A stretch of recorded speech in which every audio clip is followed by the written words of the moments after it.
is that part where I get to use all the words that people use to describe distortion pedals that I can't deal with. Buzzword warning.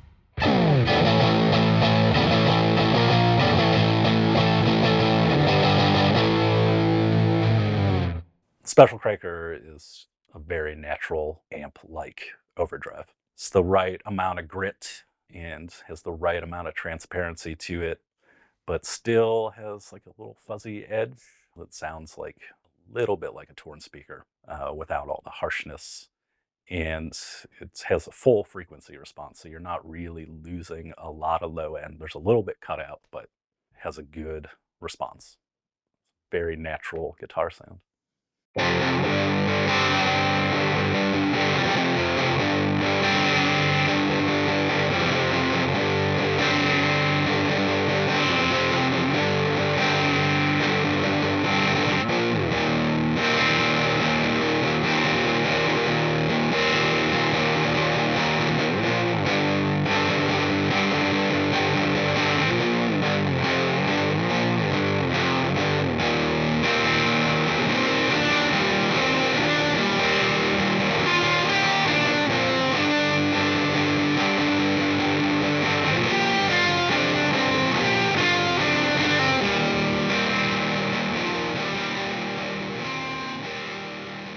The Special Cranker evolved from the Speaker Cranker, which was a pedal that I made to give this solid state Music Man amp like more of a tube-like character.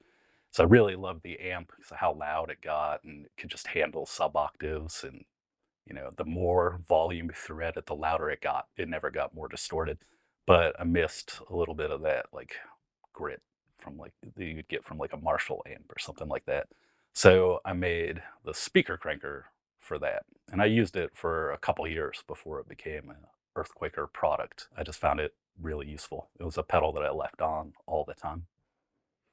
Biggest differences between the Special Cranker and the Speaker Cranker is the addition of a tone control, a volume control, and then you get a switch to select between the stock clipping diodes, which is the silicon mode, and then the germanium, which is a little quieter and a little softer of a distortion sound. There's more gain in the Special Cranker and a lot more output.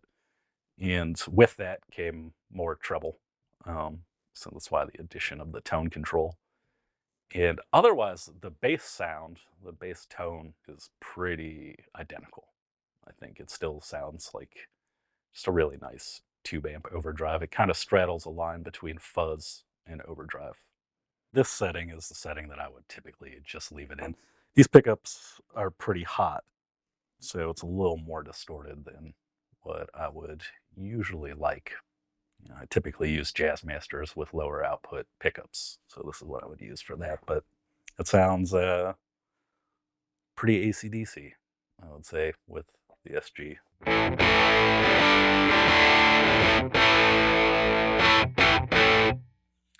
To me, that's kind of what I would like a Marshall to sound like. I would back off the gain a little bit.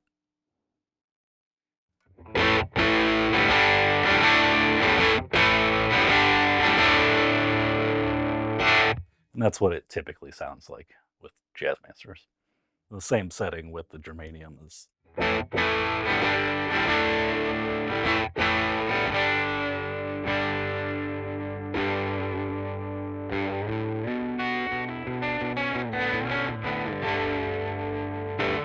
There's also, it's something that doesn't really translate very well in a recording, but it changes the feel of the pedal when you're playing, just how it's going to respond to your pick attack.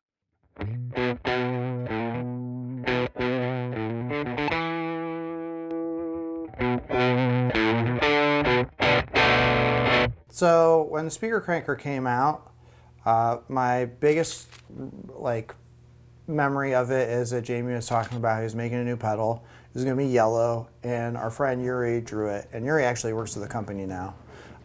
I don't know if these lightning bolts are thing that he drew, but I know he drew the speaker, and I always thought it was really sweet. And I believe the Speaker Cranker is named after a Cleveland band.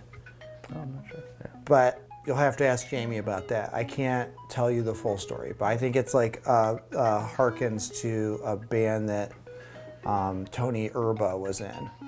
And that might be totally wrong. I remember seeing a picture of somebody who got a speaker cranker tattoo, which I was like, that's really cool. But, you know, it's one of the first pedals that I played and, you know, has been a favorite of mine since then.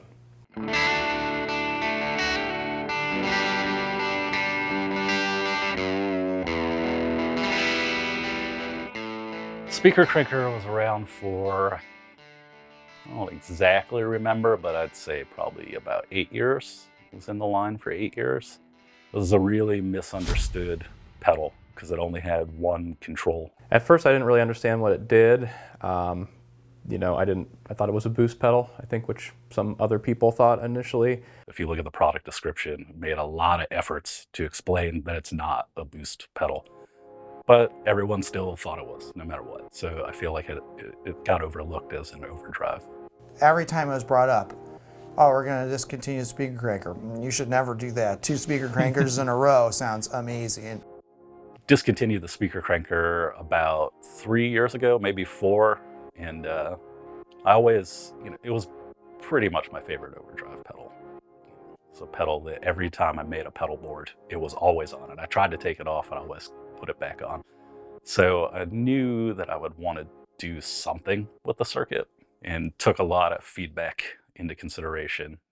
People wanted more control over it, wanted to be able to lower and raise the output level, control the tone. So I always had the idea in my mind, and we were approached by Yamaha, who's our Japanese distributor, to do a really limited run pedal 2 years ago. And I didn't really know what to make, and then this popped into my head. I could revisit this idea. So I spent about a week working on it, came up with something I was happy with, and we made 100 of them. There was, I think, 25 that were gold sparkle and 75 that were black. And that was gonna be it. But I ended up liking it so much that I pretty much immediately decided it would be just limited to 100. The speaker cranker, I really wanted it just to be simple. One control the breakup, and that's it. You don't have to think about it. And with the special cranker, I didn't set any limits to it. It was just, had an idea and kind of worked it, knew I wanted to add the tone control and volume control, and then just started experimenting with different clipping diodes. And I tried a lot. And ultimately, these two, the stock silicon and the germanium, were the best sounding options. I'll show how the special cranker responds to different pickup types. I'll just leave it in the same setting, and you can see the character of the guitar come through, but it's still, you know, has a similar kind of bass tone, like a similar voice in every setting, but it just changes the gain response.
I feel like all the guitars, you know, it had the same kind of distortion character from the special cranker, but you could tell what every guitar was. You could still tell that a Stratocaster was a Stratocaster or the Tele was a Tele, which I feel like a lot of, you know, tube screamer type overdrives, distortion, fuzz pedals, they kind of obliterate the tone of the guitar. It's tough to tell exactly what you're playing if you're using higher gain settings. This really lets the character of the guitar and their specific pickups show.